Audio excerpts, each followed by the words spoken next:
한 주 동안도 주님이 잘해 주셨습니다. 그중 몇 가지만 함께 나누려고 합니다. 제일 먼저는 금요일부터 토요일까지 있었던 1박 2일짜리 리더 수양이 있었어요. 우리 양육 4단계 마지막 과정인데요. 이번에도 우리 많은 섬김이들이 정말 힘을 다해 섬겨줌으로 1박 2일 동안 큰 은혜가 있었습니다. 우리가 다른 프로그램 내치나 생수회강은 연합으로 하지만 리더 수양회는 독자적으로 우리 교회가 처음부터 준비해서 진행하기 때문에 쉽지 않습니다. 그런데 할 때마다 너무 잘해 주시는 섬김이들 때문에 감사하고 행복합니다. 이번에도 잘해 주셔서 감사하고 섬겨주셔서 감사합니다. 두 번째로는 성맥 10기가 1학기를 마치고 식사를 했어요. 그리고 이제 같이 나누는데 마침 또 이번 주에 1기 졸업여행 사진을 어디 찾아서 올렸더라고요. 10년 전에 제 모습을 이렇게 볼 수 있었는데요. 10년 동안 성맥을 통하여 베푸신 은혜가 너무 감사했어요. 여러분은 잘 모르겠지만 저의 목회의 많은 부분이 성맥을 통해 이루어지고 있어요. 왜냐하면 제가 성도들을 직접 만나서 대화할 시간이 많지 않잖아요. 2년 동안 성도들과 같이 신앙을 나누면서 이분들이 뭘 고민하고 뭘 아파하고 뭘 힘들어하고 솔직히 뭘 모르고 뭘 아는지 이런 걸 알기 때문에 제가 설교할 때 그 부분을 감안해서 설교할 수 있거든요. 그러니까 이게 저에게 성맥은 굉장히 목회에 중요한 역할을 하는데 이 성맥은 제가 시작한 게 아니고 동산교에 있는 것도 아니에요. 사실 시작할 때쯤에 성도들이 요청을 해서 시작했는데 여기까지 오면서 하나님의 은혜다. 하나님께서 너무 좋은 것들을 허락하셨다 생각이 들어서 다시 한번 감사를 드립니다. 세 번째로는 월요일 날 신학부 동기생들을 만났어요. 그런데 이제 영국에서 선교하고 미국에서 선교하는 선교사들이 GMS 선교총회 때문에 이제 왔어요. 왔는데 그들이 이야기를 하면서 암암리에 저에게 요청을 합니다. 왜냐하면 저희 동기생들 모임에서 그래도 저희 교회가 제일 규모가 있으니까 요청을 하는데 제가 우리도 못해, 안 돼 그랬어요. 다른 교회들은 우리가 형편만 되면 하겠다고 막 큰 소리 빵빵 치는데 제가 못한다 그랬어요. 갔다 와서 생각을 했어요. 내가 어느새 난 뭐 때문에 우리 교회가 안 된다는 소리를 너무나 많이 하고 있구나. 교회에서 마땅히 해야 될 일을 기도부터 해야 되는데 사람을 보고 재정을 보고 환경을 보면서 미리 안 한다 못한다를 내 입에서 고백하는 걸 보면서 깜짝 놀랐어요. 다시 시작해야겠다. 하나님이 전능하신데 교회다운 교회가 되기 위해서 무엇이든 필요하면 기도해야 되겠다. 그런 생각을 다시 깨닫게 됐어요. 여러분이 뒤에서 기도했기 때문에 가능한 일이라 생각하고 감사를 드립니다. 자, 이제 오늘 제목을 한번 볼까요? 오늘 제목이 뭡니까? 안전한 행진입니다. 혹시 2주 전에 우리 패밀리 예배 4W 첫 번째 웰컴 질문 기억나시나요? 기억나시면 기적 같은 일이지만 사실은 설교 제목도 기억이 안 나는 판에 웰컴 내용이 기억날 수 없겠지요. 여름하면 가장 먼저 떠오르는 단어나 이미지는 무엇입니까? 라는 질문이었어요.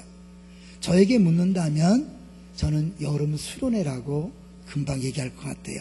특별히 전교인 수련회에 대한 기억이 있어요. 제가 인천의 희망교회라고 있었거든요. 제가 모시던 담임 목사님이 아주 특별한 분이라서 이분이 전교인을 비행기로 제주도 수양회를 가게 했어요. 여러분 이거 굉장히 위험한 거 알죠? 비행기 떨어지면 전교인이 죽는 거예요. 엄청난 건. 그런데 그걸 감행하셨어요. 참 대단하다 싶으면서요. 많이 배웠어요. 그런데 어려운 만큼 위험한 만큼 성도들은 너무너무 행복해했어요. 너무너무 좋아했어요. 그리고 그 다음에는 강원도 해수욕장을 빌려서 전반교가 월요일부터 수요일까지 갈 사람, 목요일부터 토요일까지 갈 사람을 나눠서 자유스럽게 일주일간 교회가 해수욕장을 빌려놓고 옆에 교회를 빌리고 수련을 했어요. 성도들이 너무너무 행복하는 모습을 봤어요. 그래서 제가 그걸 보면서 나도 교회 동목회를 하면 반드시 전교인 수양회를 하리라. 그래서 우리가 딱 한 번 했어요. 거의 500명 정도가 움직였기 때문에 버스 10대가 넘는 거죠. 그 준비하는 과정 속에서 많은 분들이 수고했어요. 1호차, 2호차, 3호차 어른들을 섬길 때 어디서 쉴 것이며 쉬었다 출발할 때 어떤 신호를 할 것인가 여러 가지 준비 과정을 통해서 너무너무 행복해하는 모습을 봤습니다. 사실 몇백 명만 움직여도요 굉장히 준비를 잘해야 돼요. 그런데 200만이라는 이스라엘 백성이 움직인다면 얼마나 준비를 잘해야 될까요? 오늘 제목이 안전한 행진이에요. 200만에 가까운 이스라엘 백성이 가나안 땅까지 가기 위해서 그들이 안전한 행진을 여행을 하기 위해서 얼마나 많은 준비가 필요할까요? 오늘 하나님께서 그들을 위한 마지막 준비 과정을 명령하십니다. 사실 안전한 여행을 위한 행진을 위한 가장 중요한 요소는 무엇일까요? 질문을 던져놓고 시작할 거예요. 자, 볼까요? 자, 하나님께서 민수기 10장 1절부터 10절까지 말씀을 주셨는데 이거는 11절부터 이제 본격적인 여행을 하기 전에 마지막으로 주신 하나님의 안전책이에요. 자, 10장 1절을 볼까요? 10장 1절 시작. 여호와께서 모세에게 말씀하여 이르시되 2절 은나팔 둘을 만들되 두들겨 만들어서 그것으로 회중을 소집하며 진영을 출발하게 할 것이라. 자, 이미 이스라엘 백성들의 출발과 정지를 알려주는 신호가 있었죠. 뭐예요? 구름기둥이 있었잖아요. 그래서 구름기둥이 떠오르면 아 출발하는 거구나. 그래서 움직였어요. 구름기둥이 멈추면 아 멈추라는 거구나. 멈췄어요. 그런 이미 신호가 있었어요. 그래서 사실 이스라엘 백성이 애굽을 나와서 2달 만에 시내산에 올 때까지는 그 구름 신호로 했단 말이에요. 그리고 이제 그 시내산에서 11개월 5일 거의 1년 동안을 지내면서 하나님이 성막도 짓게 하고 정결법, 제사법 여러 가지 준비를 통해서 이제 드디어 가나안 정복을 향한 행진을 시작하게 된 거예요. 그 행진에 앞서서 가장 중요한 또 하나의 준비가 은나팔 둘인데 이거는 회중을 소집하며 진영을 출발하게 하는 거예요. 이미 구름 기둥이 있음에도 불구하고 또 이런 걸 준 이유는 뭘까요? 왜 줬을까요? 또 질문이에요. 자, 3절을 가볼게요. 3절 시작. 나팔 2개를 불 때에는 온 회중이 회막문 앞에 모여서 내게로 나올 것이요. 2개를 불 때가 있어요. 2개를 불면 온 회중이 다 모이는 거예요. 자, 4절 시작. 하나만 불 때에는 이스라엘의 천부장된 지휘관들이 모여서 내게로 나올 것이며 은나팔 2개가 필요한 이유를 알겠죠? 2개를 불면 다 모이는 거고 1개를 불면 천부장들 지휘관들이 모이는 거예요. 그래서 2개가 필요한 거예요. 자, 그런데 2개 1개뿐만 아니라 또 다른 신호가 있어요. 5절 볼게요. 5절 시작.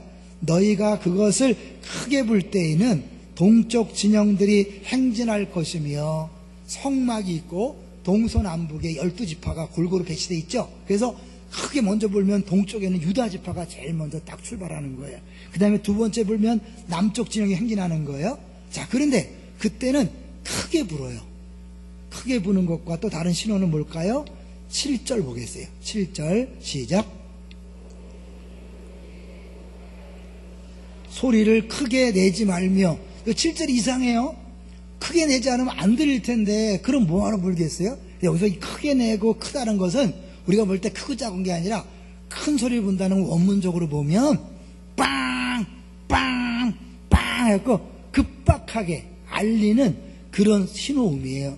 다 모일 때는 뿌 천천히 끝까지 일정한 음을 내는 것이고 이제 이동할 때는 빵! 빵! 똑같진 않아요. 제가 살아가지 않았기 때문에. 근데 이제 그런 식으로 이렇게 한 거예요. 전쟁에는 출발할 때는 뭐야? 이 사람들한테 정신 차리라고 빵빵하고 다 함께 모일 때는 놀라지 않게 천천히 뿌 하는 거죠. 그거를 크게 불고 작게 분다 이렇게 구분한 거예요. 결국 은나팔 2개를 준 것은 이스라엘 백성들에게 어떻게, 언제, 어떤 모양으로 움직일 것인가를 보여주는 신호였어요. 이미 눈에 보이는 구름기둥이 있었어요. 눈에 보이는 신호가 있었는데 굳이 왜 또 귀에 들리는 신호를 줬을까요? 이제는 시절이 달라졌기 때문에 그래요. 처음 애굽에서 나올 때는 완전히 오합지졸이었어요. 노예로 있다가 나왔기 때문에 그들에게 복잡한 신호를 줘봐야 해결도 안 되는 거예요. 근데 1년 동안 잘 준비하고 본격적으로 가나안 정복을 위해서는 확실한 군대의 모습을 갖춰야 돼요. 그래서 신앙생활도요, 신앙생활 초보 때는 하나님이 많이 말씀하지 않아요. 쉽게 말씀하고 간단해요. 근데 신앙생활을 오래 할수록 하나님이 더 세미하게 구체적으로 말씀하는 걸 들을 수 있어야 돼요. 자, 이제 이렇게 했는데 여기까지 본다면요, 참 이게 뭐 오늘날 우리한테 무슨 의미가 있냐 이런 분이 있을 거예요. 아, 이런 게 오늘날 무슨 의미가 있어요? 그렇죠. 그런데 그 뒤에 8절에 오늘날 우리에게 의미가 있다는 것을 보여줍니다. 자, 8절 시작. 그 나팔은 아론의 재산인 자손의 제사장들이 불지니 이는 너희 대대의 영원한 율례니라. 8절에 두 개의 비밀이 들어있어요. 첫 번째는 뭘까요? 제사장들이 불래요. 아니, 그 나팔 힘센 사람이 불면 되잖아요. 지휘관들이 불면 되잖아요. 근데 굳이 제사장들이 불어야 된다는 게 뭘까요? 이거는 보통 백성들만을 위한 게 아니라 하나님과도 관계 있다는 것을 암시하는 거예요. 제사장이 하는 일이 뭐죠? 하나님과 백성 사이에서 중재 역할, 중보 역할을 하는 거예요. 그러니까 제사장이 동원된다는 것은 이 나팔이 단순히 이스라엘 백성을 위한 신호만이 아니라 하나님에게도 뭔가 의미가 있는 것이구나라는 것들을 보여주고 있는 거예요. 그건 이제 9절, 10절에 나오니까 좀 이따 보기로 하고요. 그 다음에 너희 대대의 영원한 율례다. 영원한 율례. 사실 이스라엘 백성들이요, 회막에 모이고 흩어지고 이런 것들은 가나안 땅에 들어가는 순간 소용이 없어요. 왜요? 이 광야 생활 때나 모였다가 흩어졌다가 출발한 게 있었죠. 가나안 땅에 들어가면 각자 자기 땅에서 농사 짓고 사는 거예요. 특별히 모였다 흩어졌다 하는 게 필요 없어요. 그러면 한시적인 건데 대대 영원한 율례란 게 뭘까요? 지금까지도, 아니 마지막 예수님이 재림해서 역사가 끝날 때까지 진행돼야 될 규례라는 거예요. 쉽게 얘기하면 하나님의 나팔 소리 천지진동할 때에, 성경에서 요한계시록에 보면 나팔을 하나 한 번 불 때, 두 번 불 때, 그리고 마지막에 예수님 재림할 때 나팔 불며 오신다고 그랬어요. 결국 그 연결은 나팔이 예수님 재림 마지막 때까지 되는데 그 과정 중에 우리에게는 어떤 의미 있는가? 우리에게 의미가 있기 위해서는 중간에 누굴 거쳐야 될까요? 반드시 예수님을 거쳐서 우리에게 오는 거죠. 자, 예수님이 이 땅에 뭐로 오셨어요? 세상 죄를 지고 가는 어린 양 제물로 오셨지만 동시에 제사 드리는 대제사장으로 오셨어요. 그래서 그분은 자기 몸을 제물로 삼아 제사를 드리되 영원 한 번만에 완벽하게 끝내는 제사죠. 영단번이라 그래요. 그래서 더 이상 동물 제사를 필요 없는 영원한 제사를 한 방에 드린 거예요. 자, 그렇다면 이것도 대대의 영원한 율례를 예수님은 사실 한 번에 다 이루셨다고 해도 과언이 아니에요. 어떻게 이루셨을까요? 이 은나팔을 부는 것과 예수님 사역은 어떤 연관이 있을까요? 예수님 자신이 은나팔이면서 동시에 은나팔을 부는 제사장 역할을 한 거예요. 자, 은나팔은 뭐를 위해 필요하다고요? 백성들이 언제 어떻게 움직여, 삶에 필요한 지침이에요? 신호예요? 예수님이 십자가에 죽으시고 부활하심을 통하여 또 이 땅에 오셔서 공생애를 통하여 예수님은 우리가 어떻게 살아야 할 것인가를 보여주신 분이에요. 믿습니까? 그래서 예수님이 내가 곧 길이요 진리요 생명이다. 나를 따라오라 그랬잖아요. 결국 예수님의 가신 길을 간단히 얘기하면 어떻게 해요? 십자가의 길이죠. 신앙생활은 십자가의 길이에요. 십자가의 길이 뭐죠? 고난의 문제가 아니라 죽는 거예요. 내가 나를 부인하고 십자가를 지고 죽으면 그러면 끝이 아니라 하나님이 일하시는 거예요. 이게 신앙생활이에요. 내가 뭘 하는 게 아니라 나는 죽으면 하나님이 일하시는 거예요. 이게 예수님이 보여준 십자가의 삶이에요. 그래서 우리도 어떻게 해요? 이 주님을 따라가려면 자기를 부인하고 십자가를 지고 나는 죽고 주님이 신이 일하시고 하나님 일하시는 삶을 사는 거예요. 거기서 끝나지 않았죠. 예수님은 지금 어디 계십니까? 하나님 보좌 우편에서 중보 기도하고 있어요. 이게 9절과 연결되는 거예요. 자, 9절을 가볼게요. 자, 9절 시작. 또 너희 땅에서 너희가 자기를 압박하는 대적을 치러 나갈 때에는 나팔을 크게 불지니 그리하면 너희 하나님 여호와가 너희를 기억하고 너희 대적에게서 구원하시리라. 또 너희 땅은 어디를 말할까요? 너희 땅이 어디예요? 가나안 땅이죠. 광야가 아니에요. 가나안 땅에 들어갔을 때에 자기를 압박하는 대적을 치러, 압박이라는 단어를 보면요, 이거 단순한 전쟁이 아니라 이스라엘 백성에게 하나님이 가나안 족속들을 싹 멸절하라 그랬어요. 근데 이스라엘이 순종했어요, 안 했어요? 불순종하고 일부를 남겨뒀어요. 그 남겨둔 불순종의 잔재가 계속해서 이스라엘 백성을 괴롭히는 가시가 된 거예요. 이스라엘 백성이 사사시대 때 하나님 앞에 죄를 질 때마다 그 남겨놓은 족속이 가시가 돼서 자꾸 찌르는 거예요. 그들이 공격하는 걸 압박이라는 단어를 썼어요. 그러니까 결국 이거는 이스라엘의 불순종으로 말미암아 남아있는 가나안 족속들이 그들을 쳐들어왔을 때, 이스라엘의 잘못으로 인한 결과로 나타난 할지라도, 그런 문제라 할지라도 하나님 앞에 나팔을 불면 하나님께서 기억하고 구원한다. 기억한다는 건 뭘 기억하는 걸까요? 지난주에 여호와는 너를 복주시고 지키시기 원한다. 뭘 지킨다 그랬어요, 하나님이? 또 잊어버렸죠? 괜찮아요, 그죠? 뭘 지킨다 그랬어요? 언약을 지킨다 그랬잖아요. 옆 사람 얘기합시다. 언약을 지킨다 그랬어. 언약.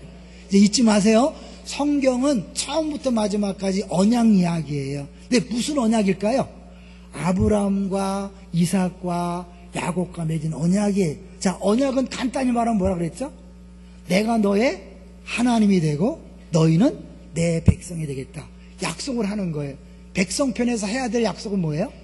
하나님만 섬기겠습니다. 이게 십계명에 나와 있잖아요.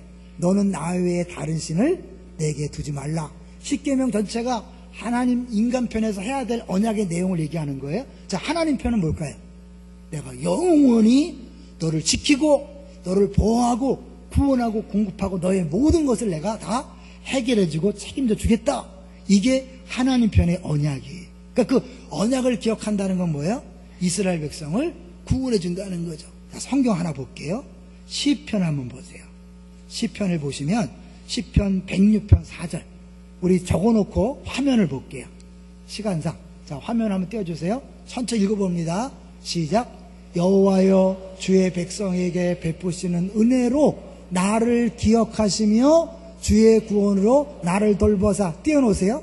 여러분, 성경을 읽을 때 성경을 해석하는 가장 간단한 방법은 반복되는 단어를 보는 거예요. 자, 저기 반복되는 게 뭘까요? 나를 기억하시며 나를 돌보사.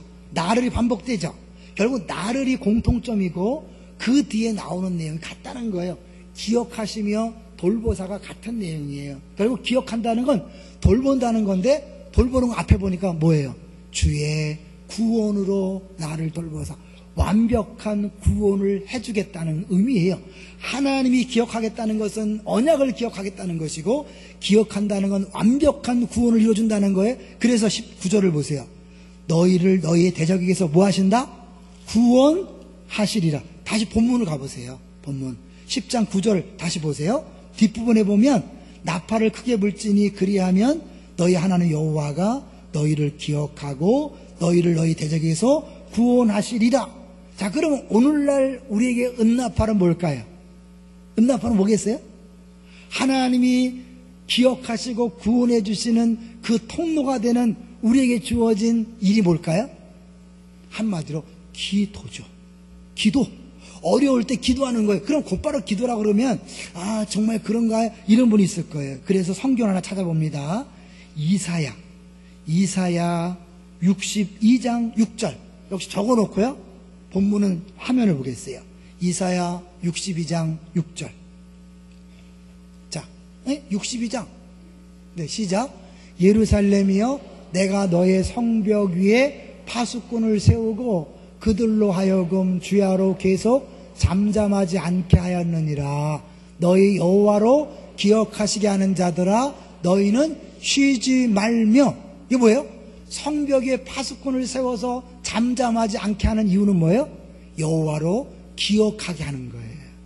파수꾼의 역할은 백성들에게 적들이 쳐다온다 소리치고 나팔 부는 게 아니라 그거 부르지만 더 중요한 것은 하나님이 기억하고 돌보시도록 외치는 역할을 하는 거예요. 그러니까 이 은나팔을 주신 이유는 엄밀히 말하면 백성들을 위한 것이기보다도 뭐예요? 하나님이 함께 하신다는 약속이에요. 하나님 너무 대단해요. 이미 두 가지의 확실한 약속을 표징을 줬어요. 첫 번째 볼까요?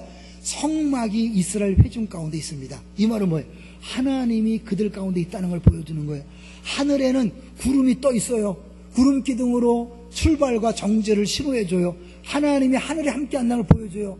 그것도 모자라서 하나님은 은나팔을 불면 내가 그 소리를 듣고 너희들을 기억하고 구원하게 삼중적으로 약속하는 거예요. 왜요? 이스라엘 백성들이 가나안 정복하는 것을 두려워하기 때문에, 염려하기 때문에 확실한 보장을 해주는 거예요. 그런데 결론적으로 이스라엘 백성들이 하나님을 믿고 가나안 땅에 들어갔어요? 안 들어갔어요? 들어갔어요? 안 들어갔어요? 그 정도는 알아야 되는데 안 들어갔잖아요. 왜 안 들어갔어요? 12명을 정탐꾼 보냈는데 10대 2로 갈렸어요. 2명은 갑시다, 하나님이 하시면 저들은 우리의 밥입니다. 10명은 못 가요.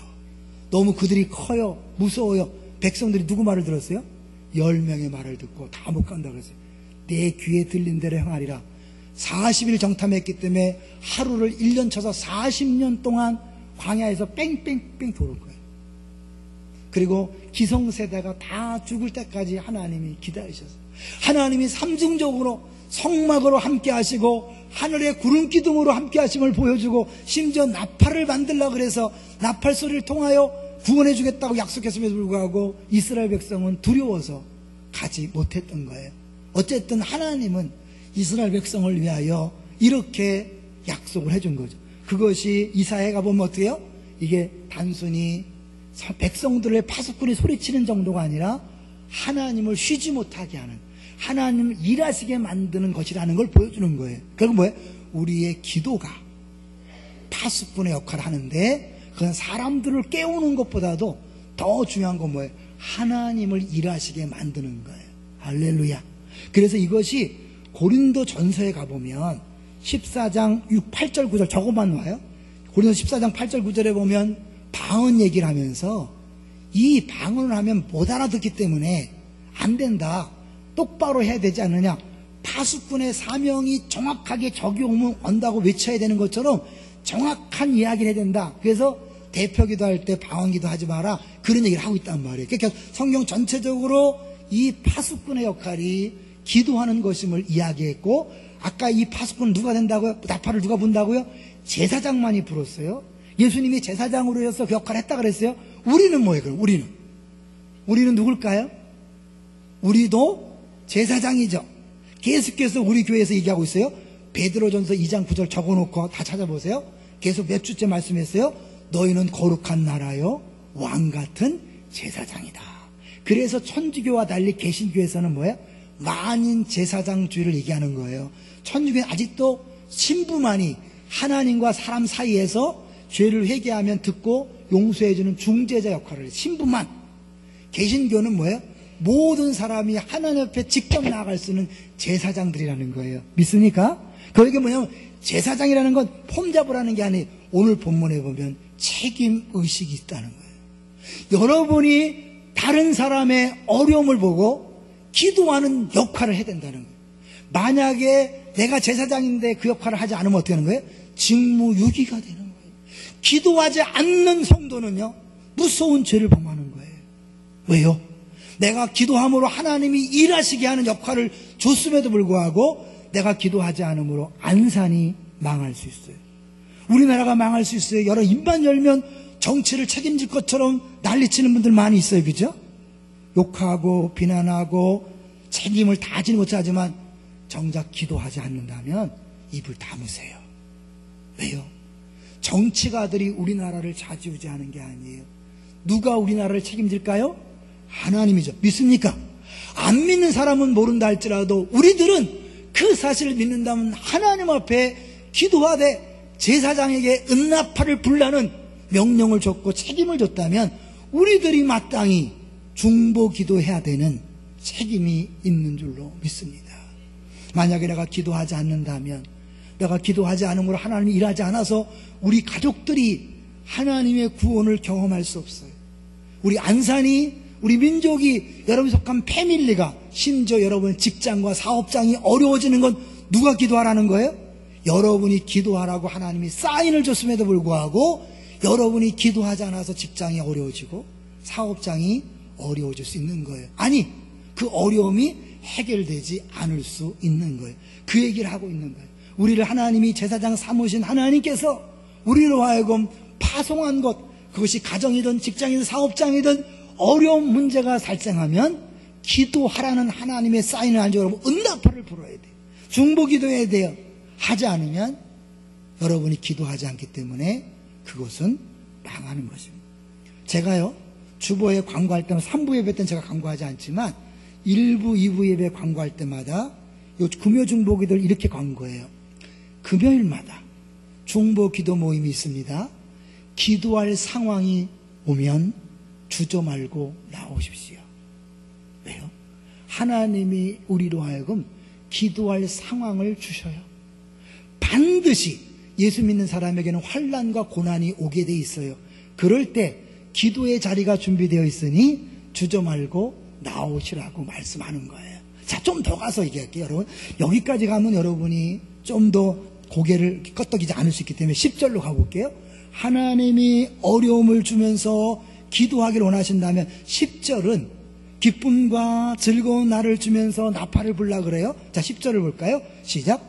또 너희의 희락의 날과 너희가 정한 절기와 초하루에는 번제물을 드리고 화목제물을 드리며 나팔을 불라 그로 말미암아 너희 하나님이 너희를 기억하시리라. 나는 너희의 하나님 여호와니라. 연약의 하나님을 얘기하는 거죠. 그러면 어때요? 9절은 원수들이 너희들을 핍박하고 어렵게 할 때, 전쟁이 났을 때, 힘들 때 기도하라는 거죠. 10절은 뭐예요? 희락의 날, 즐거운 날, 좋은 날, 잔칫날, 제사 드리는 날, 예배 드리는 날 나팔을 불래요. 어떻게 하는 걸까요? 나팔을 불며 찬송하는 거죠. 하나님께서 고난을 주는 것은요, 기도하라는 사인이에요. 특별히 제사장들에게 은나팔을 불라는 하나님의 사인이, 즐거운 날, 행복한 날, 그럴 때 어떻게 해요? 감사함으로 찬양하는 거예요. 근데 이 찬양에는요, 곡조 있는 찬양이 있고 곡조 없는 찬양이 있어요. 곡조 있는 찬양 잘 알죠? 찬송하는 거예요. 곡조 없는 찬양이 뭘까요? 그게 감사 제목 나눔이에요. 왜 목사가 나눔을 강조하는지 아세요? 그 나누는 중에 하나님이 기뻐하시고 그 자리에 오십니다. 할렐루야. 왜요? 하나님은 10절에 분명히 나팔을 불라 그로 말미암아 너희 하나님 너희를 기억한다고 말씀하고 있기 때문에 그래요. 찬양이 중요해요. 예배 시간에 입 안 벌리는 사람들, 여러분 무책임한 거예요. 여러분이 입 안 벌려서 그만큼 하나님이 덜 일하시면 어떻게 될 거예요? 책임지실 거예요? 또 너무 심각하게 듣지 마세요. 제발 입 벌려서 찬양하세요. 나는 이가 아파서 못합니다. 네, 괜찮아요. 박수 어떤 사람은 손이 아파서 못할 수 있어요. 예, 괜찮아요. 그러나 여러분이 정말 입을 벌릴 수 있다면 마땅히 찬양하셔야 돼요. 그리고 감사하셔야 돼요. 믿습니까? 그건 나 개인을 위해서뿐만 아니라 내가 속한 모든 공동체의 식구들에게 하나님의 임재를 경험하게 하는 통로가 되는 거예요. 이스라엘 찬송 중에 거하시는 하나님, 하나님이 찬송을 기뻐하셔요. 우리가 부르는 나팔 소리에 반응하시는 거예요. 자, 그러면요, 신앙생활이란 뭘까요? 신앙생활은 간단한 거예요, 여러분. 하나님이 이스라엘 백성에게 여행을 하고 항해할 때 어디에 가서 언제 쉬어라, 뭘 해라 그러지 않았어요. 하나님의 지시하시면 출발, 정지, 출발, 정지예요. 하나님이 우리에게 뭘 하라고 말씀하는 게 아니라 너 기도해라, 너 찬송해라, 두 개밖에 없어요. 언제? 고난이 오면, 환난이 오면 아, 기도하라는 거구나. 기도하는 은나팔을 부는 거예요. 기쁘고 감사한 날이 생겼어요. 그럼 어떻게 해요? 아, 찬송하라는구나. 2개를 하는 거예요. 자, 야고보서를 한번 볼게요. 여러분 야고보서를 적어놓고 나중에 찾아보세요. 야고보서 5장 13절 화면 띄워줬으면 좋겠네. 떼줄까요? 야고보서 5장 13절 읽어볼까요? 시작. 너희 중에 고난당하는 자가 있느냐? 그는 기도할 것이요. 즐거워하는 자가 있느냐? 그는 찬송할지니라. 2가지. 왜 고난이 오고 왜 즐거움이 오는지 우리는 잘 몰라요. 하나님의 큰 그림 속에서 하나님이 알아서 구름 기둥으로 정지, 출발 이유를 말씀하지 않아요. 그냥 하나님의 인도하심을 따라 가는 거예요. 그래서 신앙생활은 내가 어떻게가 아니에요. 아니 어디로 가는 게가 아니에요. 어떻게. 하나님께서 기도하라 하시면 기도하고 감사하라면 감사하는 것, 이것이 신앙생활의 거의 전부예요. 그냥 한 걸음 한 걸음 그렇게 가다 보면 하나님의 큰 그림이 이루어지는 줄로 믿습니다. 근데 죄송하지만 사람들이 진짜 중요한 건 순종하지 않고 기도하고 찬송하지 않고 나서는 그냥 내가 뭘 교회를 위하여, 안산을 위하여, 민족을 위하여, 열방을 위하여 뭘 해야 될 것 같다고 생각하는 거예요. 그러니까 막 남편이 걸림돌, 아내가 걸림돌, 자식 새끼가 걸림돌, 돈 때문에, 건강 때문에 막 그래요. 아니에요, 여러분. 그거는 주님이 알아서 하셔요. 여러분은 매일 기도하고 또 기쁘시면 찬송하면 되는 거예요. 그래서 이거를 전도서에서 더 분명히 말씀했습니다. 전도서 7장 14절 적어놓으세요. 이 야고보서 5장 13절하고 전도서 7장 14절을 수시로 여러분이 읽으세요. 자, 시작. 형통한 날에는 기뻐하고 공고한 날에는 되돌아보아라. 이 2가지를 하나님이 병행하게 하사 사람이 그의 장래일을 능히 헤아려 알지 못하게 하셨느니라. 고난당한다고 그 사람이 뭐 잘못이 있는 건 아니에요. 물론 잘못했기 때문에 하나님이 깨닫게 하려고 고난을 줄 수 있어요. 근데 욥처럼 잘못이 없을 때마다 고난이 있어요. 우리가 알지 못해요. 또 기쁜 날, 내가 잘해서 기쁜 날이 오는 게 아니에요. 아무리 잘해도 기쁜 날이 안 올 수 있어요. 내가 못해도 기쁜 날이 올 수 있는 거예요. 그건 하나님의 소관이에요. 이 구름 기둥이 출발하고 정장은 하나님의 소관이에요. 우리는 그걸 보고 어떻게 해요? 아, 지금 하나님이 고난을 주는 건 기도하라는 사인이야. 기도하면 되는 거예요. 옆 사람한테 기도 제목을 나누고 기도하세요. 내 개인뿐만 아니라 우리 가정에 문제가 생기고 직장과 사업장에 봉시고 우리 가족 가운데 우리 이웃 가운데 문제가 생기면 나보고 기도하라는 사인이구나. 제사장이니까 기도하는 거예요. 그리고 아무 일 없이 즐거우면 두려워하지 마세요. 혹시 이런 금방 끝나면 어떡하나. 그거는 믿지 않은 사람들이 얘기하는 거고, 우리는 어떻게 해요? 그냥 기쁜 날이 있으면 즐거워하고 감사하고 기뻐하는 거예요. 여기서 여러분 진짜 기뻐하고 감사하는 사람은 뭐랄까요? 정말 찬양하죠. 근데 찬양하고 감사하는 사람은요, 나누게 돼 있어요. 1차적으로 말로 나눕니다. 2번째는 뭘까요? 물질로 나누고 시간을 나누고 나누게 되어 있어요. 그게 진짜 감사를 아는 사람의 모습이에요. 동의하시나요? 여러분이 진짜 하나님을 감사한다면 나눌 수 있었으면 좋겠어요. 이번 여름에 영아부부터 청년대학부까지 성경학교 수련회 단기 전교가 있습니다. 여러분 정말 감사한다면 나누셨으면 좋겠어요. 1차적으로 기도해 주시는 것 같아요. 그 집회 시간, 수련회 기간 동안 기도해 주는 것 중요해요. 나는 시간은 없고 돈밖에 없다. 네, 좋아요. 요구르트, 바카스, 과일 사오세요. 난 돈도 없고 시간도 없다. 그럼 와서 신발 정리 잠깐 하고 가세요. 그리고 안 되면 주변에 아이들을 보내주세요. 이게 우리가 감사한 사람이 하는 섬김과 나눔이에요. 고난이 있습니다. 고난이 있음에도 불구하고 기도하지 않는 분들이 너무나 많아요. 기도의 자리에 나오세요. 뭐죠? 책사연은요, 단순히 그렇게 하는 게 아니라 여름에 어른들을 위한 은혜의 기회예요. 왜 책을 가지고 하냐? 성경이 있는데 너무 모르는 소리. 이 책은 일반 서적이 아니에요. 신학자들이, 은혜 받은 목사님들이 쓴 책이에요. 일생이 녹아든, 자기의 모든 받은 은혜가 녹아든 책이에요. 그 책을 가지고 하게 하는 건 뭐냐면, 우리 전사님 목사님들이 딸릴까봐 여러분의 확실한 은혜를 전달하기 위해서 자기가 가장 은혜 받은 책을 선정했어요. 그러니까 내용에 문제가 없다니까요.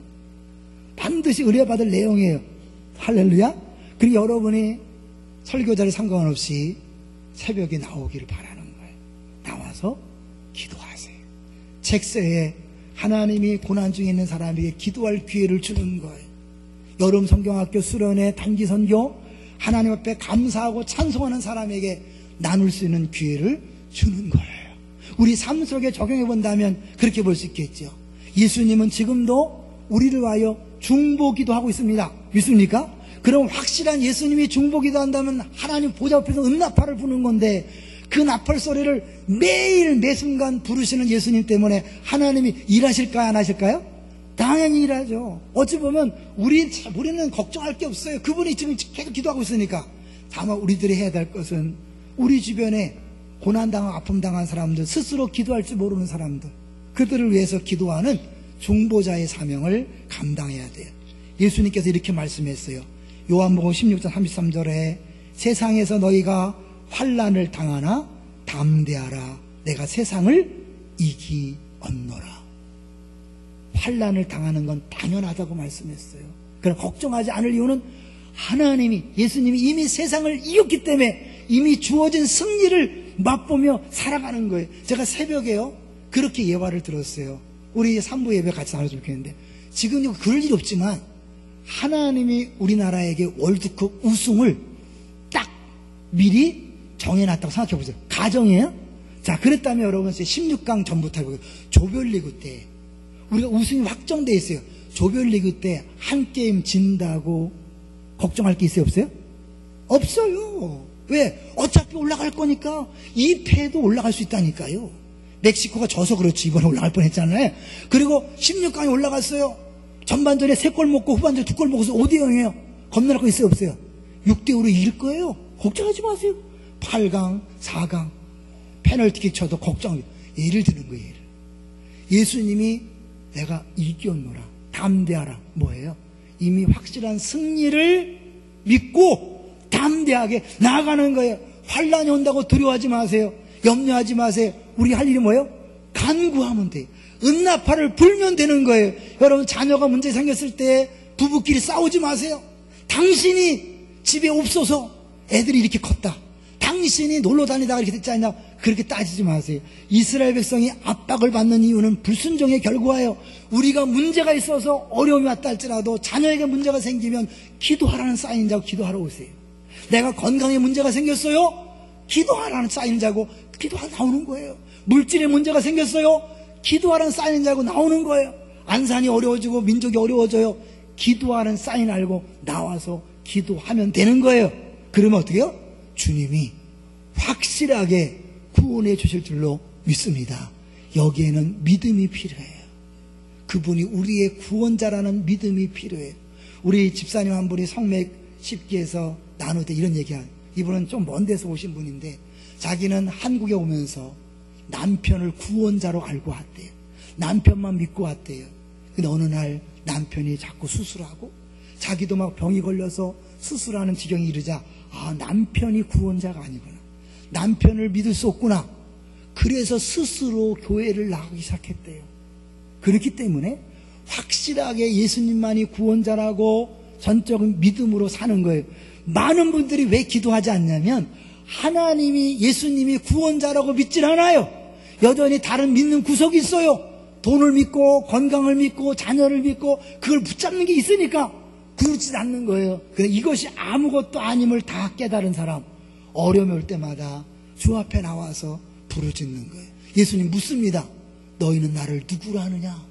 주는 그리스도시요.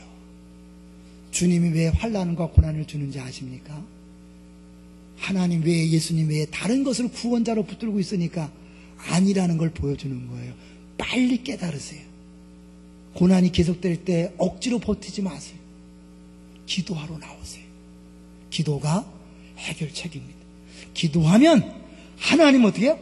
반드시 구원해 주시고 해결해 주신다고 약속했어요.